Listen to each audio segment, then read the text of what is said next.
हमने इस देश की रेजिस्टेंस को समाप्त कर दिया है अवॉइड करने के लिए। इसको अवॉइड करो, क्या फर्क पड़ता है, हो जाने दो, यहीं तो आए हैं, पहले 5 करोड़ थे, 10, ठीक है, क्या फर्क पड़ रहा है। अब वो स्थिति आ गई है कि हमारे पास भागने का कोई रास्ता नहीं है, इसलिए आप अब लड़ने हैं।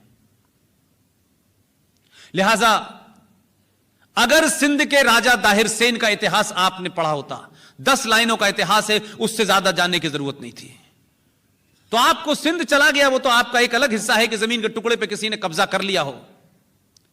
लेकिन राजा दाहिर सेन का इतिहास अगर आपको पता होता तो इस देश में 35 करोड़ मुसलमान जो सुबह से लेकर शाम तक आपको काफिर कह के मार रहे हैं, इस देश में गजवा हिंद लाना चाहते हैं, इस देश में बहुत सारी चीजों की तब्दीली लाना चाहते हैं, उनसे डिबेट करिए, उनके गलेवान में झांक के कहिए कि जो तुम्हारा प्रॉफिट है, जो मोहम्मद साहब हैं,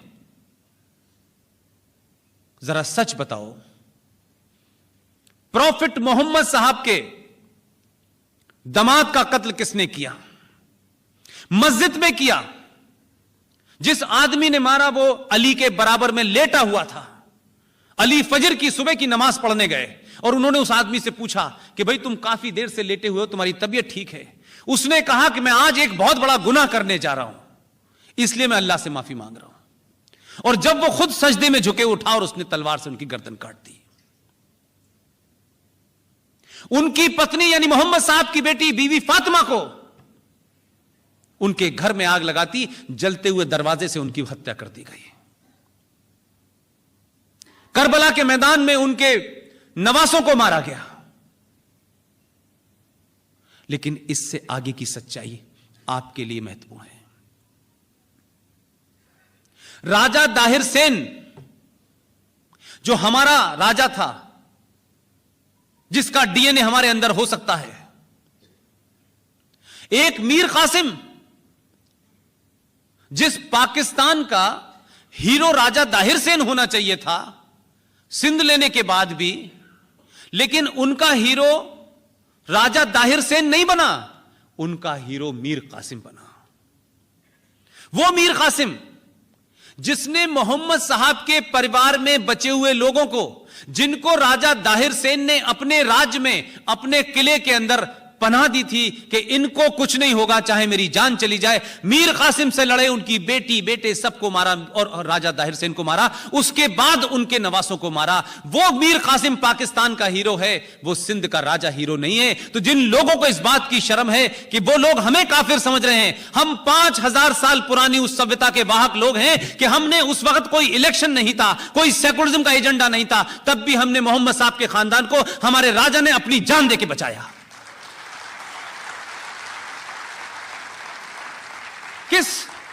किस इस्लाम की बात आप कर रहे हैं? कहां की बात आप कर रहे हैं? किस गलतफहमी के शिकार हैं आप? आप इतिहास को नहीं पढ़ना चाहते, आपको गलत पढ़ाया गया और आपको लगने लगा कि यार उनसे पूछो कि तुम्हें शर्म है कि तुम उनको हीरो मान रहे हो जिन्होंने मोहम्मद साहब के खानदान को मारा है। और यह इतिहास कोई 5 जन्म में नहीं छपा, यह इतिहास सारा मौजूद है, पूरी दुनिया जानती है। मैंने इसीलिए कहा आपको आज के दौर के राष्ट्रवादियों को थोड़ी देर के लिए आंख बंद करके 5 मिनट के लिए सोचिएगा, हम हैं कौन। जिस दिन भी आपको अपने होने का पता चल जाएगा, यह देश बदल जाएगा।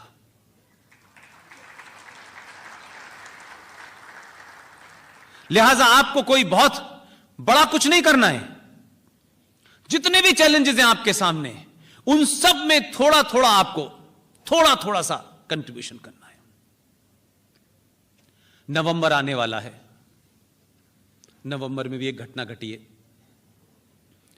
हमने तमाम सारी चीजों में बिना सोचे समझे, मैंने यही कहा कि हमारी बदकिस्मती यह है कि दुनिया के जितने भी देशों में आजादी की लड़ाई लड़ी गई, उन लोगों ने बेहतरीन काम यह किया कि जब आजाद हुए तो उन्होंने शुरू के जो 10 साल थे वो राष्ट्र निर्माण में लगाए। देश कैसे चलेगा? हमारी दिक्कत यह हुई कि हम आजाद तो हुए 1947 में तथाकथित तौर पर, लेकिन 46 में ही वो प्रधानमंत्री बन गए और पहले दिन से वोट बैंक की राजनीति के चलते हमने राष्ट्र निर्माण का काम ही नहीं किया। लिहाजा पहले दिन से यह होने लगा, इतिहास को ऐसे बताओगे तो हम 19 साल राज करेंगे, ऐसे बताओगे तो हम 30 साल राज करेंगे। तो आपने पूरे इस्तेहाद को डिस्टॉर्ट कर दिया। इसलिए 14 नवंबर को चिल्ड्रंस डे होता है और पैदा नेहरू जी होते हैं उस दिन। तो क्या कोरिलेशन है इसका? क्योंकि हमें जीवित रखना है कुछ लोगों को। ठीक है, उनकी बर्थडे मनाइए, प्रधानमंत्री थे, उसको आप इतिहास से नहीं बदल सकते। 14 नवंबर को आप उनका जन्मदिन मनाइए। लेकिन क्या मैं ये पूछ सकता हूं कि अगर इस देश में चिल्ड्रंस डे मनाना है तो क्या उसकी डेट हो सकती है कि हम जिन बच्चे चिल्ड्रंस डे मनाएं तो जिसके नाम पे बनाएं उसका नाम सुन के उन बच्चों की छाती चौड़ी हो जाए? क्या वो आइकॉन नहीं है हमारे पास? या उन आइकॉन को बताने से हमारा कद छोटा हो जाएगा?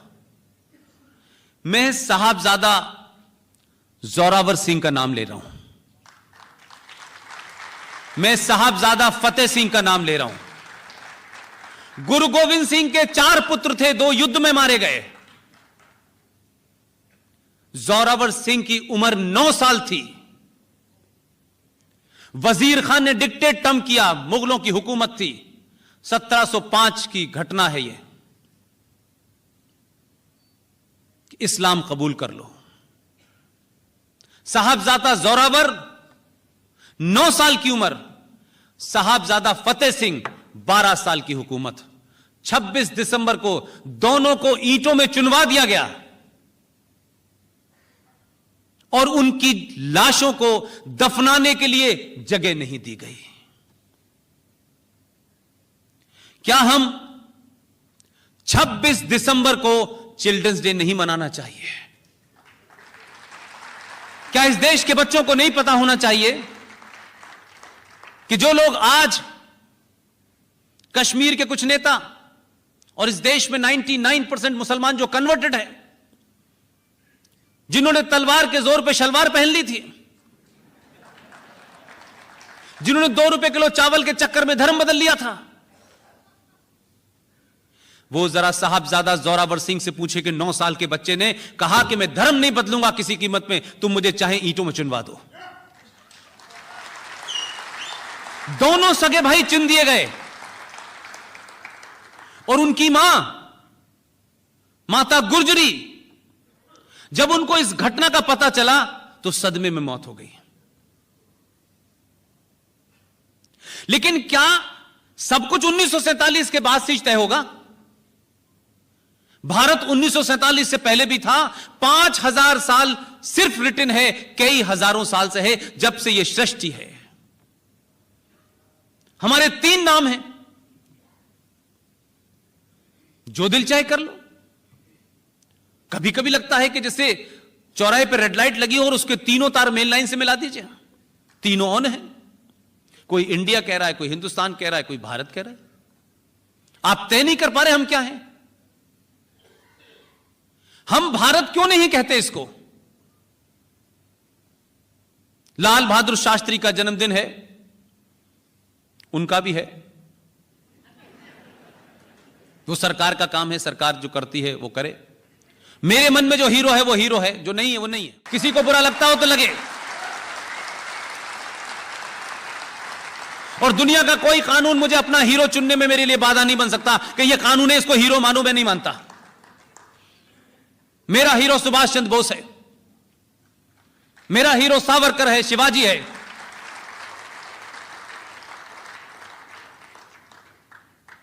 मुझे अगर इसी पे तय करना है तो मैं किसी महान को हीरो मानूंगा। मैं बौनों को क्यों हीरो मानूं भाई? क्योंकि वो नहीं है, वो जवाब नहीं दे सकते। हजारों सवाल हैं उनसे भी, मेरे बहुत हैं, और उनकी शान में गुस्ताखी नहीं कर रहा। ठीक है, भारत सरकार का मामला है, वो वहां है। अभी आरटीआई कहती है कि उन्हें किसी ने महात्मा नहीं कहा था। लेकिन ठीक है, जैसे भी थे वो रहे। लेकिन आपसे मैं एक सवाल पूछ रहा हूं। महात्मा गांधी की गोली लगी, उन्होंने कहा हे राम। किसने सुना था? कौन था वहां? कान लगा के कौन सुन रहा था कि हे राम कह रहे हैं? और कौन इतना बहादुर था कि गोली चलते में वो सुन रहा था कि उन्होंने क्या कहा है? हमने क्या गढ़ा है यार? सच बात तो बोलो, सच तो कहो यार। हम तो किसी पदवत पे नहीं है, हमारी कौन सी सत्ता जा रही है?